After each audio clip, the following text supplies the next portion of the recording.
Hallelujah. Hallelujah. Blessed be the mighty King, Yehoshua. You may be seated. Thanking the creator of heaven and earth for life, food, clothing, and shelter. Wisdom, knowledge, and understanding. How y'all feeling? Good? Everybody had a short lunch, but we back at it. Days are shorter. We continue to give praises to the creator. Let us go to the book of 1 Chronicles, chapter 29. We get into the two last chapters of this first book of Chronicles, and we're going to conclude with the abdication of King David of the throne, where he basically passes the throne to King Solomon. With everything that's happening, Madonia trying to take over, trying to do a hostile takeover. King David moves speedily to advocate to his son Solomon, who the Most High God commanded that would be the next king of Israel. So this is the point that we're in right now. We're in the first book of Chronicles, chapter 29, starting from verse 1. Hallelujah. Hallelujah. And David the king said unto all the congregation, Solomon my son, whom alone God hath chosen, is yet young and tender, and the work is great. For the palace is not for man, but for Jehovah God. So, we start from chapter 28, my bad. I thought it was 28, but you said 29. My bad. 28. We're in the book of 1 Chronicles, chapter 28, verse 1. Hallelujah. Hallelujah. And David would assemble all the princes of Yisrael, the princes of the tribes, and the captains of the companies that served the king by course, and the captains of thousands, and the captains of hundreds, and the rulers over all the substance and cattle of the king and of his sons, with the officers and the mighty men, even all the mighty men of valor unto Jerusalem. So, when King David got the news that Adoniah was doing what he was doing, he gathered all his men, all his mighty men, his princes. He basically gathered his cabinet and his government, in order to make this announcement to them. Let's go.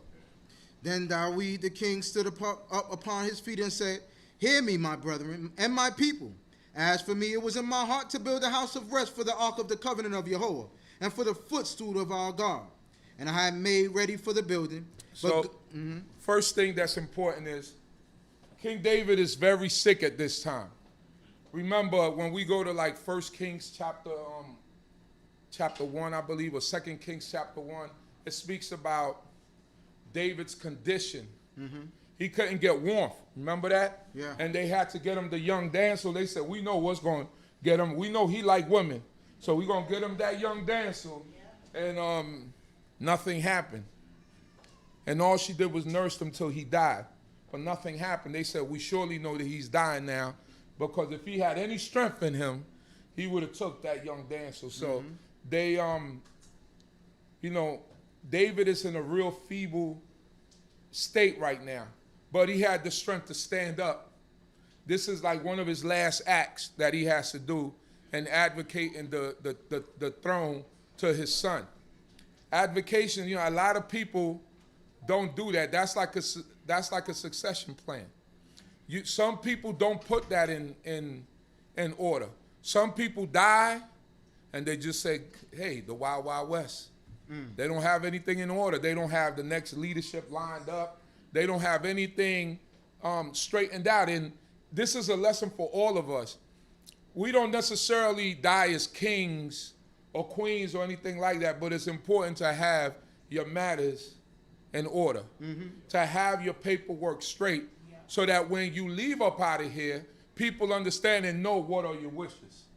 If you want to be cremated, if you want to be buried in a plot, or if you bought a plot, or if you did any of those things, who's going to take over the business? Who's going to have what percentage of what? Because the time and the minute that you're gone, people are going to fight, they're going to scratch, they're going to claw over what you left behind. But if you have it written out, then no one could say anything, because you left it on record and you left it on paper. All right, so now King David is actually putting in motion the things that need to be put in motion, because as you can see, he's just bedridden. And his son is already proclaiming himself king. The man didn't die yet. Adoniah is saying he's king. And he has Joab, which is his strong man, supporting him as the next king. So therefore, it's important for you to have your paperwork, to have all your things arranged in a row so that people will know when you leave up out of here, what is the succession plan. Let's go. Verse 3. But God said unto me, thou shalt not build a house for my name, because thou art a man of war and hast shed blood. See, God told David, you can't build that. David had it in his heart to build a house for God, but God said to him, you can't build it because you got too much blood on your hand. Mm-hmm. David was a man of war. Like I told y'all a few weeks back, David is a warring king. He wasn't a stand in the back king. He was a king that went into the action. Yeah. And when David was on the run from Saul, perhaps David did some things that were not too kosher, as people would say. Remember I keep forgetting this man's name, but what he said, look, let's go back, and he said, we're going to kill everything that piss on the wall. That means we're going to kill all males. He was going to destroy all the males from his servants, because he will not meet him with bread. He will not meet David with bread. So, David was running around with some bandits that he had to actually contain, and he had to actually keep in check. But one thing they say about wolves, that eventually they got to feed. And David had to go do some raids on the Philistines. David had to go get money sometimes. And that's how he did it. He went on raids, they came back, and they came back with goods. And so God seen, that David, although he was like that, he was still a man after God's heart. And God said, I know you have good intentions, right, but you cannot be the one to build me this house. Your son Solomon, he will build it. Let us go. Howbeit, Jehovah, the God of Israel, chose me out of all the house of my father to be king over Israel forever. For he hath chosen Yehudah to be prince. And in the house of Yehudah, the house of my father. And among the sons of my father, he took pleasure in me to make me king over all Israel. He said, he took pleasure in me to make me king over all Israel. Mm-hmm. And we remember how that went, right? Samuel went over there, he said, but bring your sons out, Jesse. That's right. And they went to each son. And then he said, the Lord has not chosen any one of these your sons, right? Mm-hmm. Any one of these your sons. And you go, you know what? Don't you have another son?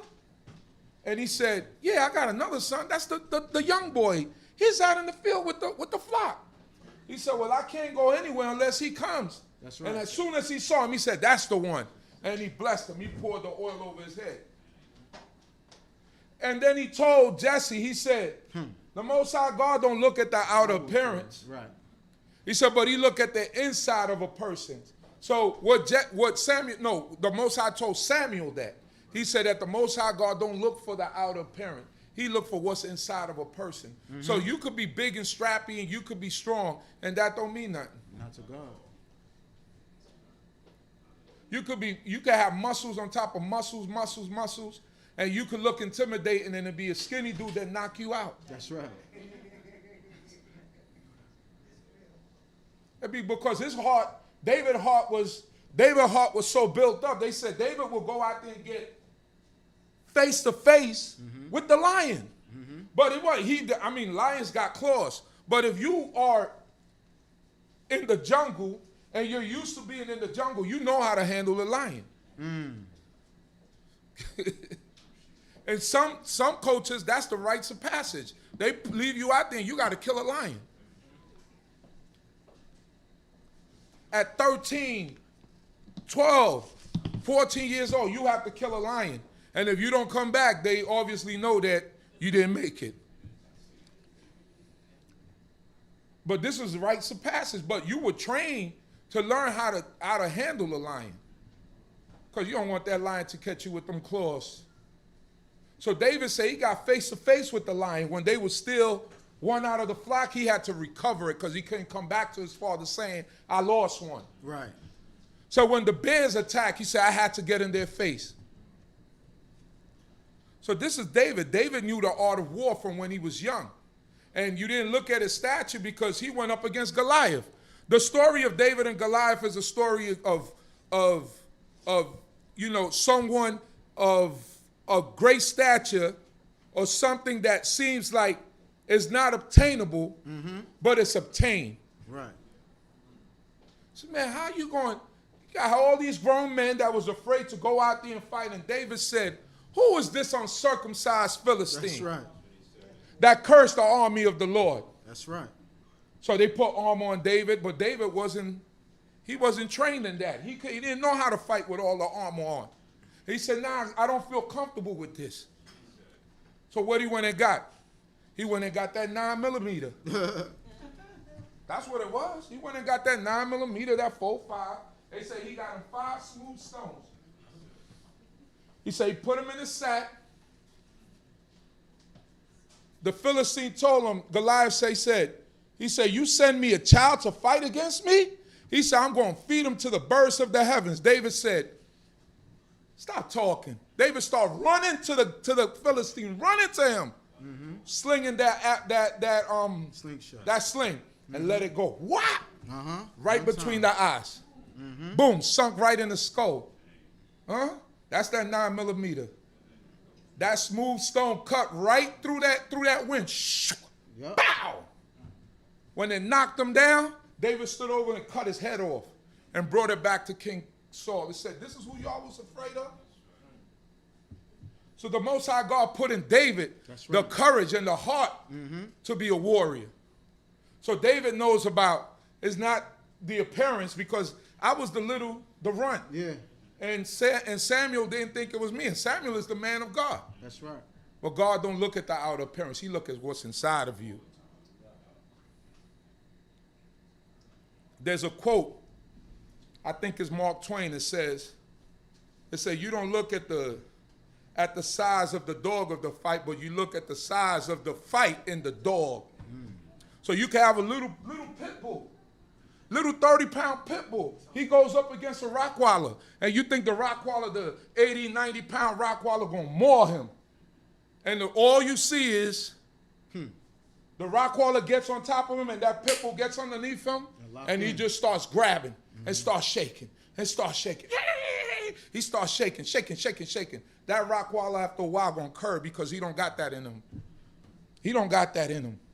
The pit bull got that in him. He gonna go to the death. You gotta actually break him off the Rottweiler and hold him. Because if he has that heart in him, he's gonna go to the death. So the Most High God gave David courage. He gave him that heart. He gives us courage. He gives us heart. Sometimes we got too much of that. That's why all this stuff is going on in the street. Because we are descendants of those people, you know. We are descendants of those warriors. So, you know, and it's also part of our curse that Deuteronomy 28 says that that our eyes gonna be sore against our own brother. Right. It's part of that curse. So therefore, when we see each other, we ready to erupt. It's nothing like a fight between two siblings. You know that, right? That's the hardest fight to break up. People say, well, why we do this to each other and why we act the way that we do towards each other, but we don't do that with the other people, because that's part of our curse. But we got to break that curse. We got to break that yoke of iron from around our neck and begin to stop hating each other, but love one another. And as they say, save that energy for someone else. Don't save it for your brother. Don't save it for your sister. But we descendants of these people right here. We descendants of David.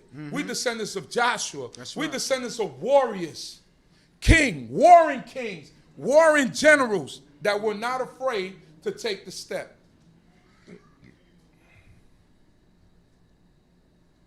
Abraham. Let's start off with Abraham. Abraham went to war. That's right. 318 trained servants, and he was in the war. We're descendants of them. Let us go, my brother. Verse 5. And of all my sons, for Yahweh have given me many sons. He have chosen Solomon, my son, to sit upon the throne of the kingdom of Yahweh over Yisrael. He chose Solomon. Sometimes God makes the choice. Solomon wasn't the firstborn. Right. David saw Absalom and said, surely this is going to be the one that's going to, the heir apparent. Because Absalom had it all. Looks. He could rumble. He was charismatic. And God says, not him. The other one decided that he wanted to rape his sister. He raped his own sister. It's not him. But I take the runt. So David should be familiar with it because David was the runt. So now I take baby boy Solomon, and you're going to put in him everything that he needs so that when he ascends into the throne, that he's prepared. Where do you think Solomon got that wisdom from? Solomon is attributed with being the wisest man that ever lived. That means his mother and his father could not have been dummies. Melech Dawi, if you read those Psalms, you know he wasn't a dummy. You're going to see everything that King David is going to leave for Solomon to do in preparation to build that temple. And you're going to know from there that King David was not a dummy. He was a very intelligent person. Let us go. And he said unto me, Solomon thy son, he shall build my house and my courts. For I have chosen him to be for me a son, and I will be to him a father. He said, I chosen him for me to be a son, and I'll be to him a father. Ultimately, the Most High God is all of our fathers. He's the one that protects us. He's the one that has our best interests at heart. So that's why when we wake up in the morning, we got to give him thanks. Hallelujah. We have to give him thanks. Let us go. And I will establish his kingdom forever, if he be constant to do my commandments and mine ordinances as at this day. You hear that? And I will establish his kingdom forever if he be constant to do my commandments and mine ordinances as at this day. That is the most important thing. That we must do the laws, statutes, and commandments that the Most High God left here on record for us to do. If we go aside from that, then the protection of the Creator is away from us. Let us go.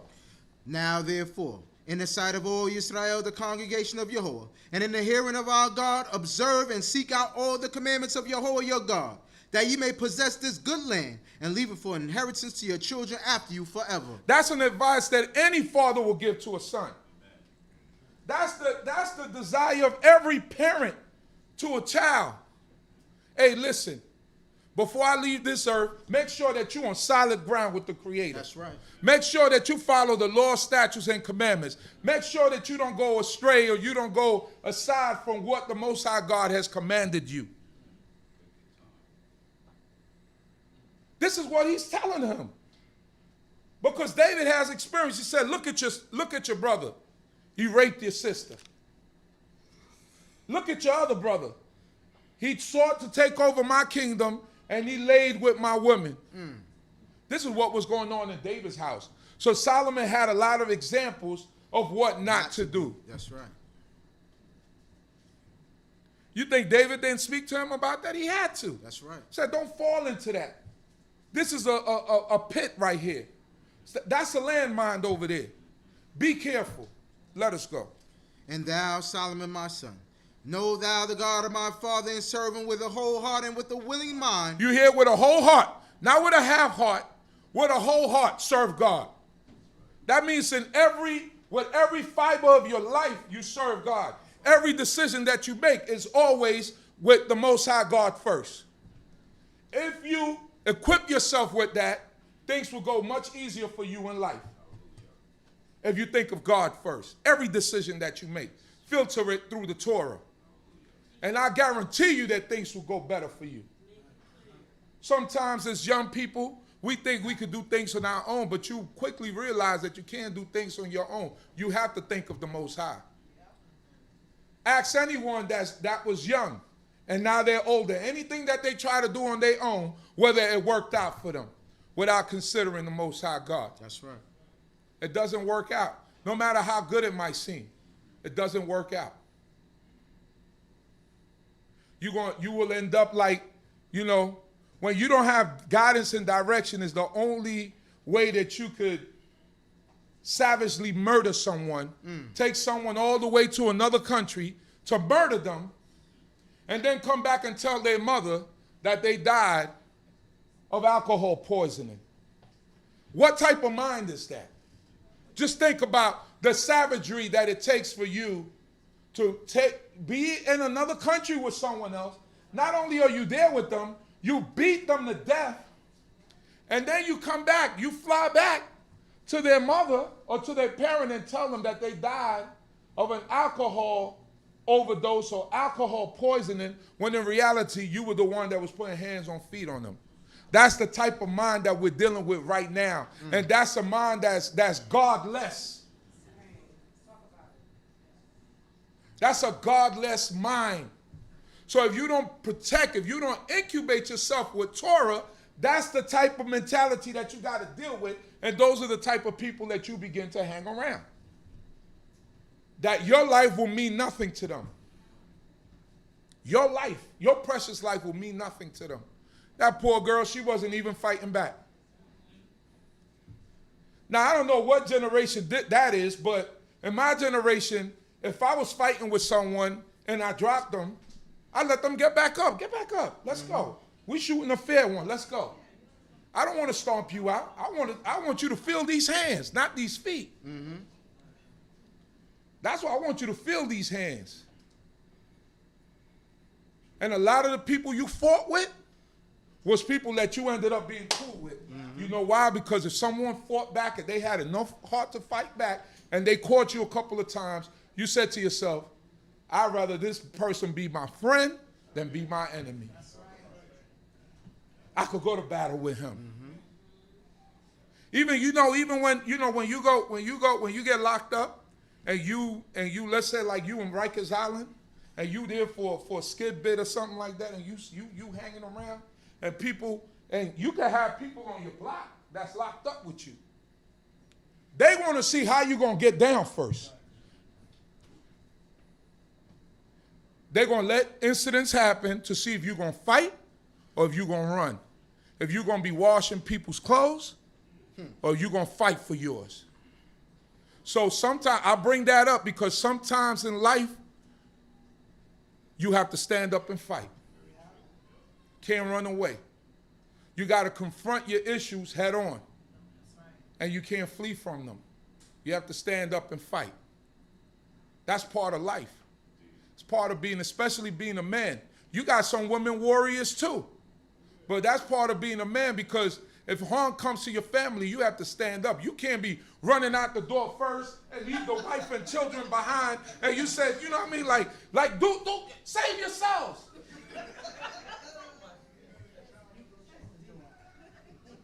They got people that do that.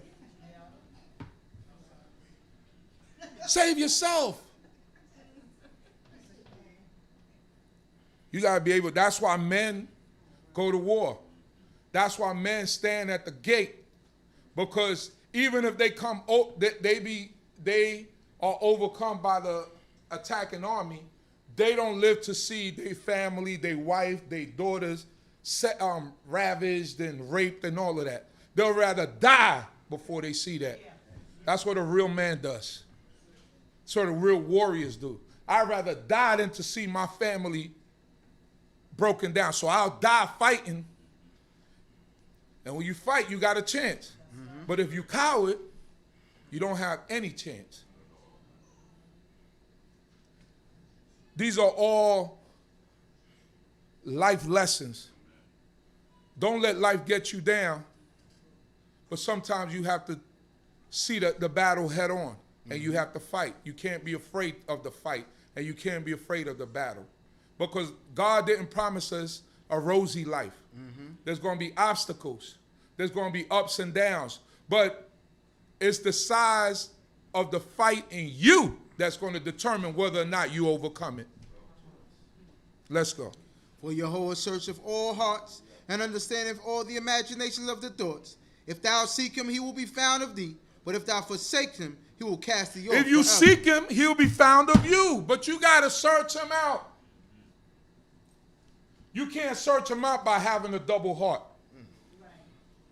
Can't search him out by having a double heart. And this is what he's telling his son Solomon. Listen, search him out. Don't have that double heart. Stick to the Lord. I'm telling you from experience, son. These are the things that happened to me. Let us go. Take heed now, for Yahweh have chosen thee to build a house for the sanctuary. Be strong and do it. You Verse see? 11. These are the same words that the Most High God gave Joshua. Be strong. Be courageous. These are all things repeating themselves. Moses told Joshua to be strong and courageous. These are all this is all repetitious.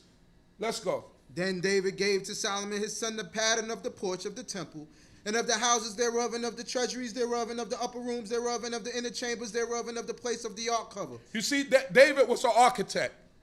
This is things that came to his mind. David was a poet. David was a singer. David played the harp. Mm-hmm. David was a warrior. Mm-hmm. And I see why the women loved him. Mm-hmm. He write love songs. He's intelligent. He could tell you about the birds and the bees. Mm-hmm. He could fight. That's why Saul got mad, you know. David was a handsome-looking young man, and whenever he came in, they said, Saul has slain his thousands, mm-hmm. David slew 10 to thousands. And Saul said, what? Yep. And whatever dances they was doing at that time, you know what I mean? David was out there doing them. Yeah. You know what I mean? He was out there doing them dances. You know, he was getting, how they said that he was getting sturdy. He was getting sturdy. He was out there getting sturdy. He was getting so much sturdy that one time he came back from bringing the ark, you know what I mean? That he started getting sturdy and he danced out of his clothes. And his wife said, oh, has my Lord gotten his honor among the dancers of the land? And he got base. Said, I'll be more base than that. He said, I was praising my God. Mm. He said, I was praising my God. Mm-hmm. But David was that guy. He was that dude, as we would say. Let us go. And the pattern of all that he had by the Spirit for the courts of the house of Jehovah, and for all the chambers round about, for the treasuries of the house of God. He wrote everything down. He left it on record for his son. Let's go. And for the treasuries of the hallowed things, also for the courses of the priests and the Levites, and for all the work of the service of the house of Jehovah, and for all the vessels of service in the house of Jehovah, of gold by weight for the vessels of gold, for all vessels of every kind of service, of silver for all the vessels of silver by weight, for all vessels of every kind of service, by weight. Also for the candlestick of gold, and for the lamps thereof of gold, by weight for every candlestick, and for the lamps thereof, and for the candlesticks of silver, silver by weight for every candlestick, and for the lamps thereof, according to the use of every candlestick, and the gold by weight for the tables of showbread for every table, and silver for the tables of silver, and the flesh hooks and the basins, and the jars of pure gold, and for the golden bowls by weight for every bowl, and for the silver bowls by weight for every bowl, and for the altar of incense refined gold by weight, and gold for the pattern of the chariot, even the cherubim that spread out their wings and covered the ark of the covenant of Jehovah. All this do I give thee in writing, as Jehovah hath made me wise by his hand upon me, even all the works of this pattern. Said, Jehovah has made me wise to put all this upon me. That means David imagined it, and David wrote it down, and he drew it. And he said, I'm giving you all of this where this is going to be stored, where the gold is going to be stored, where the flesh hooks and the design of the flesh hook and of the cherubim. David was also an artist. He had to be an artist to be able to draw. Come on. The Most High God made that man great. Sometimes, you know, artists are complex people. You ever see someone who's like a savant in something? They're very eccentric. Their thoughts are different. Most artists that I've run across, they on a different wavelength. You're not even thinking the way but they're geniuses in what they do because they apply themselves to do what they do, and they're very, very good at it. So, but they don't think like everyone else thinks. They said most great musicians, they see music in color. We hear music. They see music. There's a difference. They see music. It's different. Their mind is wired differently. We hear music. It takes us a little while. Your timing be off. Then you got to kind of try to come back to it. But geniuses, Mozart and all these guys, they see music. It comes to them naturally. They could sit by a piano and just play. It just comes to their brain. They see it. But to us, we got to like figure it out, or some of us never figure it out. Never get rhythm. Be seeing some people come in here, they start clapping, and they be throwing me off. I be like, hold on, am I off? Hold on. You never get it. And you see them, they stop, and then they try to like clap with you, and you be like, just stop clapping, man. You know what I mean? They never get it. They never get the rhythm. Let us go. And David said to Solomon his son, be strong and of good courage, and do it. Fear not, nor be dismayed, for Jehovah God, even my God, is with thee. He will not fail thee, nor forsake thee, until all the work for the service of the house of Jehovah be finished. Until all the work of the house of Jehovah be finished. Why? Because I had this in my heart, and God is going to bless you if you do it according to how I told you to do it. Let's go. And behold, they are the courses of the priests and the Levites, for all the service of the house of God. And there shall be with thee in all manner of work every willing man that have skill, for any man of service. Also the captains and all the people will be holy at thy commandment. David left all that in order. He left no stone unturned. Everything that he needed for this place to be built, it was short of him just building it. Solomon needed nothing in order to build that place. He had everything at his disposal. Let's go. Chapter 29, hallelujah. Hallelujah. And David the king said unto all the congregation, Solomon my son, whom alone God hath chosen, is yet young and tender, and the work is great, for the palace is not for man, but for Jehovah God. Say he's young. He's going to need, so he gathered all his officers, his cabinet, and told them, look, he's young and tender. He's not going to know how to go about getting certain things done. But I want to make sure that y'all are here and that y'all help him out. And make sure, and I'm holding y'all accountable. Even if I'm not here, I want y'all to swear to me that this work is going to get done. Let us go.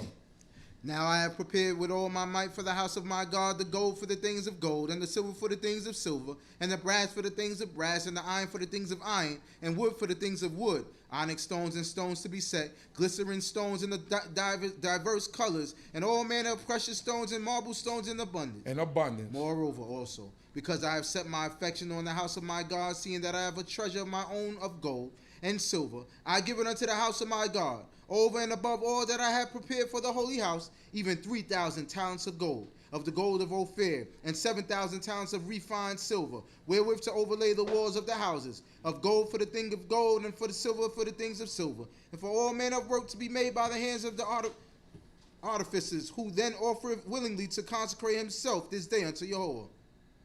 Then the princes of the fathers' houses, and the princes of the tribes of Yisrael, and the captains of thousands and of hundreds with the rulers over the king's work offered willingly. So David, along the way, as he was fighting battles, as he was king, he always had this in mind. And he was collecting wealth in order to accomplish this. And he was putting aside in order to accomplish this. He was doing all this with the mind to build the Most High God a temple, till the Most High God told him, no, you're not going to build it, my son. Your son is going to build it after you die. But guess what? He never stopped. He didn't get mad and say, you know what? If I can't build it, he's going to have to figure it out. His love for God didn't allow him to do that. He continued. He even worked harder. He worked. He left everything in place, so that when Solomon got that opportunity, he had a want and need of nothing. So he had enough gold, silver, and everything to build the temple that he wanted. But then you know what he said? He said, I'm rich. I'm going to open up my treasures, and I'm going to hand it all over for the building of the temple. I'm going to give it all to the Creator. And you said to yourself, well, what he left for? His kids. They were already rich. They are monarchy. They're going to get the best of everything. They tax people. They do all these things. You know, you got to keep all these things in mind. You know, when you monarchy, you tax people. People got to pay you taxes. And they live off of that. So you don't need to leave them anything. And that's why you see like the Bill Gates and the and the Warren Buffetts of the world, when you look at their will, they're not leaving their children hardly anything. They leave it to a organization, to some type of foundation. They don't leave it to their children because their children already have money. You don't need all this money. I'm going to leave it to this foundation because they're going to do something with it that needs to be done with it. I believe in this foundation. Those rich people don't leave their kids all that money because they know what's going to happen. Not unless it's like a family, you know, like the Hiltons, and, you know, like you have a chain of different things, Lowe's, Walmart. You know, those are different things that if you train your children to come up and run the business, then they would naturally run it. But those people that are like, that just got money and got money laying around, they don't leave their personal wealth. And even those people, like the people that run Walmart and all that, they already know their kids know how to run the business. They're going to make money off the business. You make your own wealth. I heard a basketball player said, a real famous basketball player, he told his children, one of his sons was saying something, and he said, hold on. He said, you're not rich. I'm rich. You're not rich. I'm rich. You got to get there. And you got to hope that you get there. And that's the problem with society today. If you look at when some of us grew up and some of our children, we spoiled our children. We gave them everything. So they don't know the value of keeping something. They don't know the value of holding on to a pair of sneakers for a whole year and making sure that it's clean and making sure you don't get them scuffed. Because every month you come with a new pair of sneakers.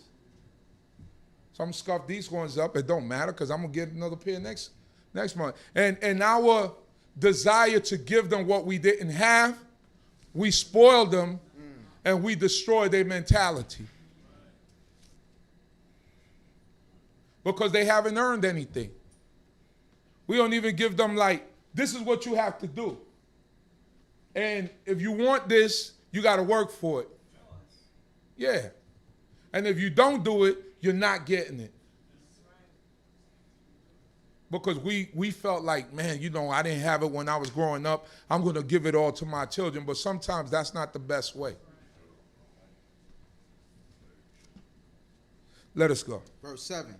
And they gave for the service of the house of God of gold 5,000 talents, and 10,000 darics, and of silver 10,000 talents, and of brass 18,000 talents, and of iron 100,000 talents. And they with whom precious stones were found gave them to the treasure of the house of Yahweh under the hand of Yehiel the Gershonite. Then the people rejoiced, for that they offered willingly, because with the whole heart they offered willingly to Yahweh. And David the king also rejoiced with great joy.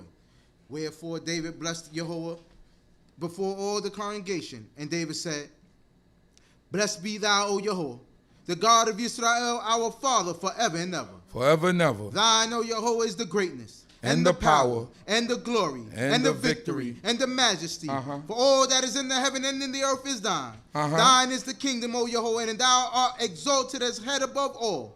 Both riches and honor come of thee, and thou rulest over all. And in thy hand is power and might, and in thy hand is to make great and to give strength unto all. And to give strength unto all. Let's go. Now, therefore, our Yah, we thank thee, and praise thy glorious name. But who am I and what is my people that we should be able to offer so willingly after this sort? After this sort, it said, who am I and what is my people that we're able to just offer to you? Let us go. But let's see what's the answer to that. For all things come of thee, and of thine own have we given thee. So we basically giving back what you've given us. Basically. Nothing comes from us. It comes from you, and we're giving you back what you've given us. Right. That's what life is about, reciprocating whatever it is that's given to you, reciprocating it and giving it back to someone. Mm-hmm. Pay it forward. Pay it forward. It said, cast our bread into the water. He said, cast your bread into the water. He said, and it should come back to you sevenfold. That's right. That means give. Because God has given us, now we're giving back to him. How you think the reward is going to be from that? And we're considering the Most High God first. Let us go. For we are strangers before thee and sojourners, as all our fathers were. Our days on the earth are as a shadow, and there is no abiding. O Yahweh our God, all this store that we have prepared to build thee a house for thy holy name cometh of thy hand, and is all thine own. It's all thine own. The materials we're going to use, the gold we're going to use, everything came from you. You've created it. Let's go. I know also, my God, that thou triest the heart, and hast pleasure in uprightness. Uprightness. As for me, in the uprightness of my heart, I have willingly offered all these things. And now have I seen with joy thy people that are present here offer willingly unto thee. O Yahweh, the God of Abraham, of Yitzchak, and of Israel, our fathers, keep this forever, even the imagination of the thoughts of the heart of thy people, and direct their heart unto thee. Unto and thee. Give unto Solomon my son the whole heart, to keep thy commandments, thy testimonies, and thy statutes, and to do all these things, and to build the palace for which I have made Now provision. he's praying for his son. God, please keep my son and give him a whole heart to serve you. Nah, Yahweh. That's the blessing every parent wants for their child. right. Some of us go through rough times and see our children just abandon God. And you hurt and you pain for it. That's right. But you understand that's the Most High's will. And you got to move on. You can't stay stuck on one. You can't stay stuck on neutral forever, because you stay stuck on neutral, the car don't go forward or backwards. That's right. You got to put it in drive or you go reverse. It's going to be one or the other, but you can't stay stuck on neutral, because there ain't nobody coming to help you push that. Nope. You got to keep it moving. Let us go. And David said unto all the congregation, now bless Yahweh your God. And all the congregation bless Yahweh the God of their fathers, and bowed down their heads and prostrated themselves before Yahweh and before the All king. the men that came out and the women that came out prostrated themselves and gave glory to the Most High God. Let's go. And they sacrificed sacrifices unto Yahweh, and offer burnt offerings unto Yahweh. On the morrow after that day, even 1,000 bullocks, 1,000 rams, and 1,000 lambs with their drink offerings and sacrifices. David knew how to party. In abundance for all Israel, and did eat and drink before Yahweh on that day with great gladness. And they made Solomon the son of David king the second time, and anointed him unto Yahweh to be prince, and Zadok to be priest. So they made him king the second time, because the first time, remember, they were in a rush. Right. David, when Bathsheba came, and I believe it was Nathan the prophet, said, listen, Adoniah is doing what he's doing. David said, hurry up, get my mule.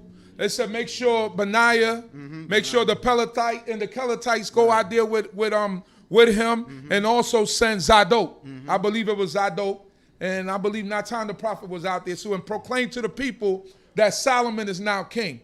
And they anointed him in the sight of the people. Now, after that happened, they came back. And now David has his cabinet there. And now he gets anointed in front of the cabinet. Now you're making it official. We're going to pour this oil over him, and we're going to coronate him. We're going to put that crown over his head. So now that Solomon took the power and he's king, what is David? He advocated. He gave up the throne. So what is David now? What do you call him now? Advisor to the king. Advisor to the king? That's it. Okay. That's a good question, though. What is David now? What happens with David? I mean, we's remembered as King David forever. But at this moment, because David is still alive, and he gave up the throne while he was still alive, what technically is David now? That's a question for you to think about. Homework assignment. Let's go. Then Solomon sat on the throne of Yahweh as king instead of David his father, and prospered. And all Israel hearkened unto him. And all the princes and the mighty men and all the sons likewise of King David submitted themselves unto Solomon the king. Submitted themselves because David did it correctly. The plan of succession was there in order. Right. It was seen. It was planned out. And I mean, I can't say it probably was planned out in some ways, but it was kind of like pushed by what Adoniah did. So it was put in place, and now there is no confusion. There is no more confusion, because this is the one that David anointed and gave up the throne to. Let's go. And Yahweh magnified Solomon exceedingly in the sight of all Israel, and bestowed upon him such royal majesty as had not been on any king before him in Israel. Before him and in Israel, we also understand that Solomon was the wisest man that ever lived. Let's go. Now David, the son of Yishai, reigned over all Israel. And the time that he reigned over Israel was 40 years. 40 years. 7 years reigned he in Hebron, and 33 years reigned he in Jerusalem. When he first became king, he was 30 years old, right? In Hebron, when he first became king, he was 30 years old. So if we count the 7 and the 33, that's 40. So he died at 70 years old. He was a warring king. His body deteriorated. He wasn't, after a while, you put that wear and tear on your body. It's like boxers and MMA fighters and stuff, like wrestlers. Their bodies deteriorate quickly because of the punishment that you're taking. Let's go. And he died in a good old age, full of days, riches, and honor. And Solomon his son reigned in his stead. Now the acts of David the king, first and last, behold, they are written in the words of Samuel the seer, and in the words of Nathan the prophet, and in the words of Gad the seer, with all his reign and his might in the times that went over him and over Yisrael, and over all the kingdoms of this countries. Hallelujah. Hallelujah. Blessed be. Thanking the Most High God, thanking the Creator of heaven and earth for this holy Shabbat day. Amen. And I hope that you got something out of the lesson. Hallelujah. Hallelujah. Where's the moray at?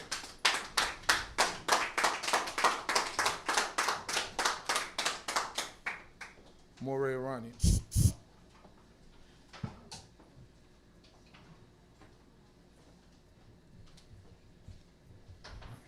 He must be busy. All right, so this time we'll close out. He's coming? All right. Close out for me, man.